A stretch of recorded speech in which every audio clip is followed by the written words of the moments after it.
Saya tidak bermaksud menyimpulkan ya, teman. Pertanyaan saya, apakah tadi kan banyak faktor ya, ahli ya. Apakah satu faktor itu cukup gitu loh untuk menentukan ini perencanaan? Dengan satu faktor yang saya bilang tadi ya, ada umpatan-umpatan kebencian karena memang emosinya sedang marah ya. Gua pukul nih, apakah itu sudah, atau gua habisin nih misalnya seperti itu. Apakah itu sudah cukup satu itu saja untuk menentukan bahwa ya ini adalah premeditated gitu. Mungkin kalau kita ngomong tentang tadi teori decision making yang dikembangkan oleh Stephen Hart dan Longen ya, itu nggak cukup cuma motif, tapi kita juga harus lihat ada faktor kedua yang namanya disinhibisi gitu. Waktu kita punya pikiran terhadap kita nih merasa dizolimi gitu ya, atau kita merasa tadi harga diri kita direndahkan gitu, itu kita pasti punya keinginan untuk melakukan satu tindak agresi. Tetapi belum tentu kita akan melakukan tindak agresi. Ada yang namanya faktor inhibisi. Nah, ini biasanya berkaitan dengan nilai-nilai. Bagaimana cara orang itu diasuh? Apa makna satu kekerasan ini bisa diterima nggak? Misalnya kalau saya melakukan kekerasan, saya bakal ditinggalin. Jadi kalau tadi hadiah apa yang akan dia dapat gitu, reward apa yang dia dapat kalau motif kan, misalnya tadi dia jadi menunjukkan posisinya gitu, terus atau dia dapat keuntungan gitu, atau nih release expression gitu. Jadi reward itu belum tentu materi, tapi bisa juga tadi ekspresi emosi, kemarahan gitu. Nah tapi kalau yang inhibisi ini justru adalah harga apa yang harus dia bayar waktu dia mendapatkan hadiah tadi gitu. Apakah dia akan ditinggalin orang, atau dia bikin malu, atau dia dosa gitu. Nah pada orang-orang tertentu ada kecenderungan bisa juga terganggu di faktor inhibisinya.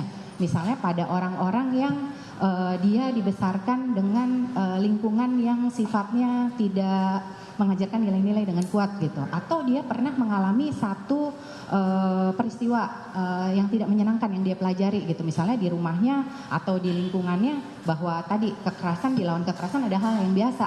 Jadi inhibisinya, oh ya udah kalau kayak begini kakak saya biasanya nabokin, ya udah saya ikut deh nabokin gitu. Jadi itu ada namanya teori social learning gitu. Tetapi bisa juga nanti dia belajar dari figur-figur bermakna lainnya gitu. Jadi selain motivasi kita mesti lihat nih ada permasalahan nggak di masalah di remnya dia. Kalau tadi kan motivasi itu adalah gasnya, ini remnya ada terganggu nggak gitu. Jadi dia value-nya yang kita lihat. Nah tapi value ini juga bisa jadi belum berkembang. Contohnya kalau pada orang-orang yang IQ-nya rendah gitu misalnya, atau dia belum dewasa gitu, belum matur gitu ya. Bisa aja umurnya udah dewasa gitu, umur 30-an, 40-an, tapi mental emosionalnya belum berkembang gitu. Tapi atau ini pada anak-anak remaja gitu. Nah ini ada juga penelitian-penelitian yang disinhibisi ini bisa terganggu karena kelainannya justru di perkembangan otak gitu. Karena ini ada penelitian yang dilakukan di sebentar saya lihat itu justru ada pada anak-anak yang umurnya 16 itu yang udah berkembang otaknya hanya otak logika sama hafalan gitu, itu udah matang tuh. Tetapi otak untuk pengenalan lobus prefrontal nih, untuk otak rasional dalam tadi biar rem kita tuh nggak blong gitu ya, itu untuk mengukur nilai-nilai sosial gitu, dampak konsekuensi dari tindakan, itu justru asalnya adalah di perkembangan otak nih, yang nanti namanya faktor destabilisator nih. Nah pada anak-anak yang di penelitian pada penjara remaja nih, ternyata yang waktu itu sampelnya antara umur 12 sampai, kalau di sana kan sampai 21 ya gitu. Ini sampai ini ternyata usia 17 sampai 19 itu adalah usia-usia yang paling banyak melakukan pengambilan keputusan yang risky gitu. Jadi tindak kekerasan atau perilaku melawan hukum itu terjadinya di usia itu. Kenapa itu terjadi? Ternyata memang ada nih gap antara perkembangan anak usia 16 sampai 19. Jadi maturitas prefrontal cortex yang untuk kita bisa mengambil putusan rasional bahwa tahu nih dampak sosial selain level moral ya, itu juga otak kita nih yang belum terbentuk gitu. Pada anak-anak usia itu justru peer pressure jadi besar gitu, karena dia akan terstimulus waktu dia dapat dorongan dari peernya ketimbang dia bisa mempertimbangkan konsekuensi jangka panjang. Itu dari penelitian yang ada gitu.